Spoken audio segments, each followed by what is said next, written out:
นี่สิมาสาธิตการแต่งทรงผมให้ทั้งดาราศิลปินมีลูเซียโนแล้วก็จากทีมงานเอเลียนสิมาแต่งทรงผมแบบไปสร้างดาราห้องทั้งปาโลวิลสักทั้งห้องดังแน่แต่ซี่มาเลยแถวเคยดังมาแล้วแถวmình cái nàyอันนี้สิมาแต่งทรงผมตัวขาว2 ต้นสูง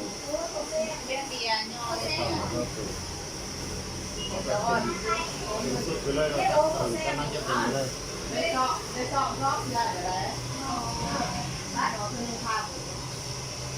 อนแรกมีทรงผมครับ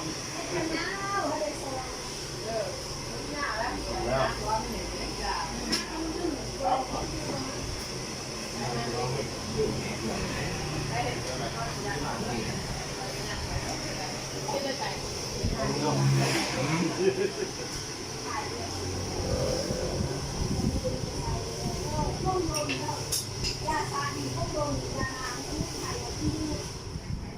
พวกมาฮอตมือเช้าค่อยเอามากับพี่50ตัวเบิร์ดแบบตัวเดียวทันใจมองไว้ถ้าบ่ได้เนียนจวดไปเลยแบบเร่งด่วนเลยสมุนไพร100%เอาไปไม่ไว้ให้เห็นเลยพอเช้าลมมันมีขึ้นเลย เอาแบบสไตล์2 ต้นสูงแบบมองไว้ไม่ได้เป็นผ้าต้องการจะได้ทรงผมได้2 ต้นไปดำน้ำที่พูดขนาดเสื้อข้อหมู ไม่ไว้ให้ก็อันสันเอาไปเข้าไปเสียบไปช่วงเลยแล้วพวกมันกระลุนที่ไม่ได้ก็มอง ต้องเที่ยวไป2ได้เลยล้อคือเดียวจะค่อยๆจะค่อยๆรับแล้วแม่ก็มาเอามันจะจับเป็นตัวล้อของดับก็แม่ก็ล้อรับแต่ข่าวได้บ้างครับเราจะรับได้ทางกว่าหากันได้ไหมตามข้อถนัดของไขมัน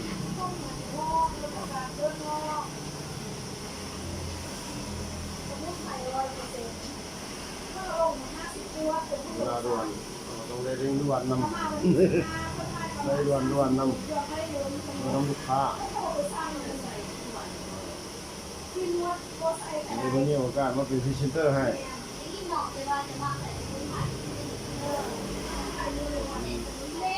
ลูกค้าขาประจำห้านเขาทำมาหลาย10 ปีแล้วผมนี่ไม่เคยเปลี่ยนขึ้นใจตัดแต่หัวโตจนหัวแวบ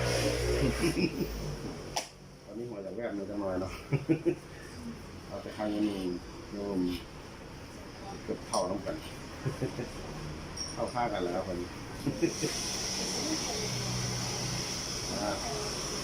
เก็บเงิน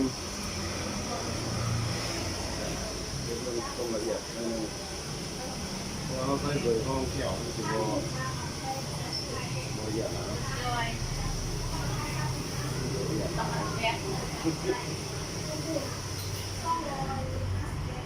อันนี้รู้สึกว่าเป็นห้องเพิ่มพอใจแล้วครับต้องผม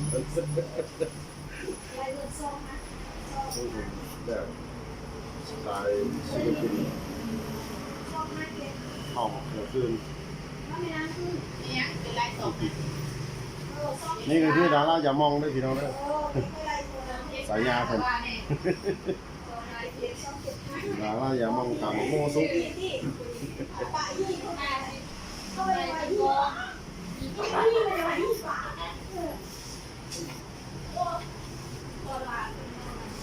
ว่าดังหลายเด้อท่านเด้อท่านนี่ถ่ายคลิปวิดีโออยู่เด้อ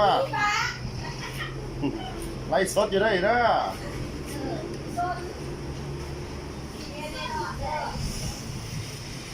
แล้วโซนี่ก็ถือว่ากลับมาฮอตข้างหลังแล้วเนาะการเก็บละเอียดเก็บเรียง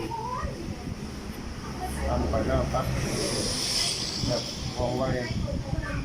ไปเที่ยวห้องตรงเดือ2กลับมาเอาอีเก็บเรียงเป็นดินละเอียดอีกครั้งหนึ่ง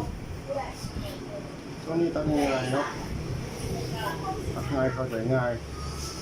วิธีเบิ่งก็เข้าใจง่ายวิธีเฮ็ดก็เข้าใจง่ายไม่ได้ใช้ความพยายามในการตัดเข้าใจในวิธีการว่างวีว่างต้องเดินมันก็โอเคแล้วเนาะบ่ยากผมนี่บอกเลยว่าบ่ยากใช้เวลาบ่โดน ใส่น้อยอย่าไปเกาะมันละลายไม่อยากเอาไปใส่เลยแบบอย่าไป แต่ว่าก็ต้องมีความชำนาญในการเก็บละเอียดเก็บเองถ้าว่าหัวลูกหัวโน่นเนี่ยมีแยกกินหมดเอาดีน้อยไม่ใช่ดีน้อยครับเก็บความละเอียดเพราะว่าหัวจะแวบนิดน้อยแล้วกันตัดมาหลายปีหลายหัวเลยแวบเขาแต่ตัดมาตั้งแต่สมัยหัวคือหัวนุ่งหัวใหญ่หัวสวยเจอพัดหัวแวบเหี่ยวลงพี่น้อง เรือหนาเนาะ เหี่ยวเต็มหน้าหัวเหี่ยว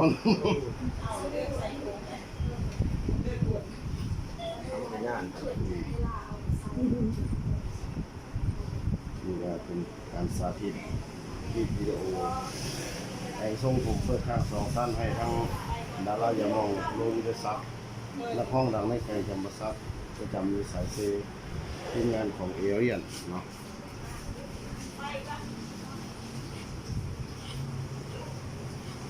ท่านใดสนใจอยากทำอยากเรียนอยากศึกษาเรื่องทรงผมความจบความงาน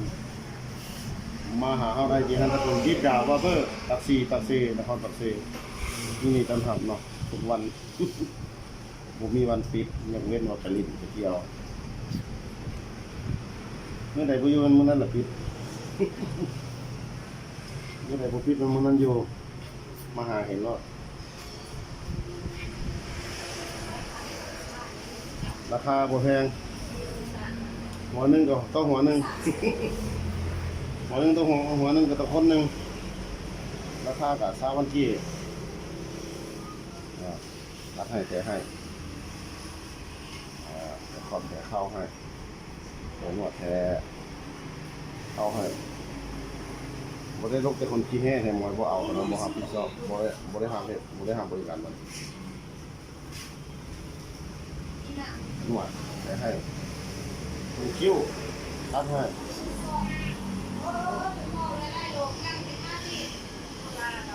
นี่คือขอบแล้วก็ขอบมันก็ใส่ต้องเดือทำกันก็ได้ต้องแผลน้ำหนักนี่ของนั่นนึงว่าทรงผมทรงนี้คนฉีดเนาะไปท่องน้ำฝนไว้จังหน่อยเพราะว่าช่วงนี้หน้าฝนผ่านเดือน6ฝนตกดินพอได้ไหลง่ายเนี่ย เดี๋ยวบ่ให้เสียทรงผมถ้าบ่มีห้องตัวนี้นี่ทรงผมอาจจะตก อาจจะเสียที่เวลาฝนตกเนาะถ้ามีห้องตัวนี้แล้วสิบ่ให้ได้ทรงผมตกง่ายเพราะมันมีห้องระบายน้ำ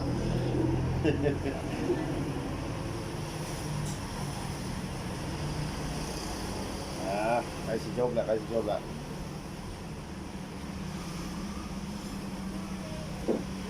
คนรอเนี่ยไม่จำเป็นตัดละเอียดอะไรก็ไม่รอได้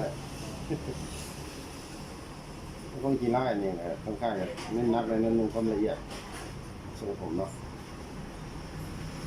รอเพื่อนเนี่ยไม่จำเป็นเน้นนักอะไรได้เอาซ้ำเข้ากันเข้าเก่า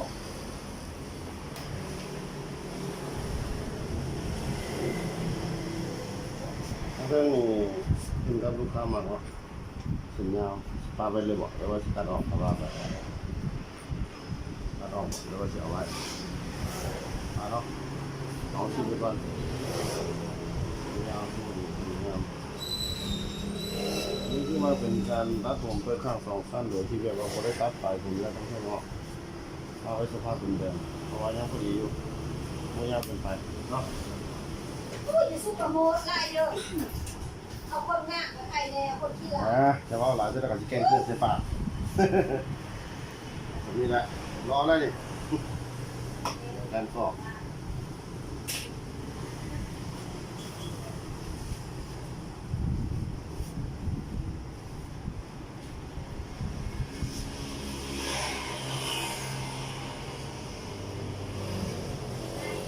มาถึงกัน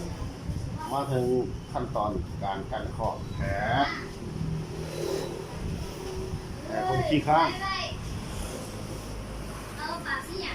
คนขี้ข้างการขอบทองน้ำฝน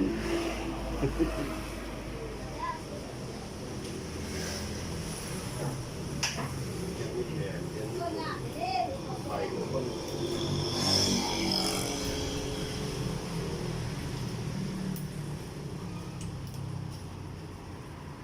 จะมีแผลแล้วแบบ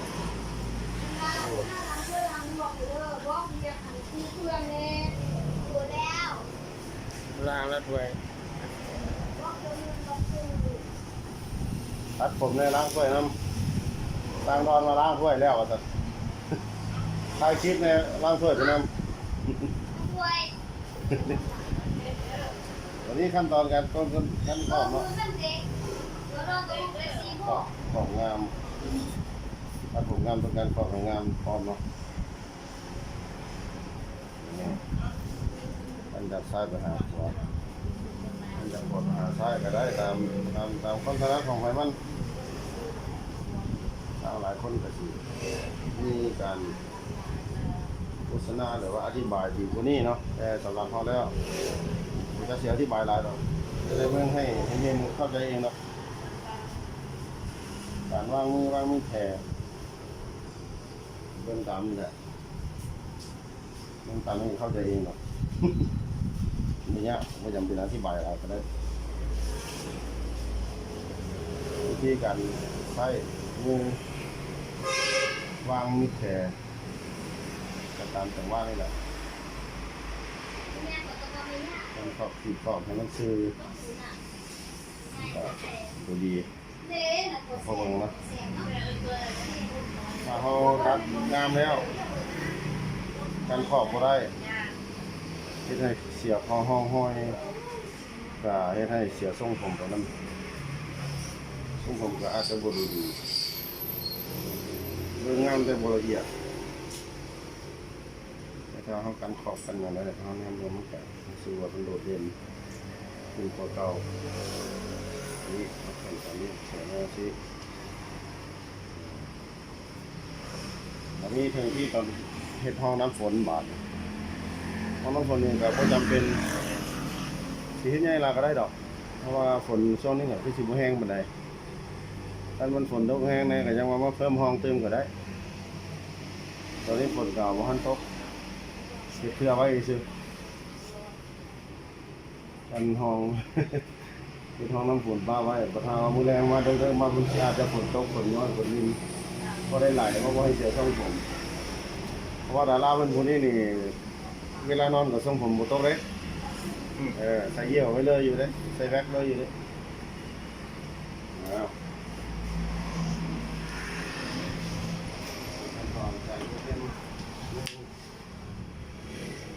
รู้สึกว่าเดี๋ยวเป็นห้องอะไรเนาะเราเห็นว่าห้องนี่ขับเดินตากับความแซ่บนี่ฉันนี่ก็กินข้าวสำหรับทรงผมมัน